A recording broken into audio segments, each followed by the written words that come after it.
So tingnan natin guys sa labas, mukhang ulan na naman, makulimlim.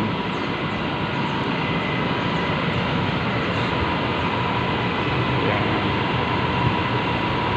makulimlim na naman guys, baka ulan na naman ito ng malakas.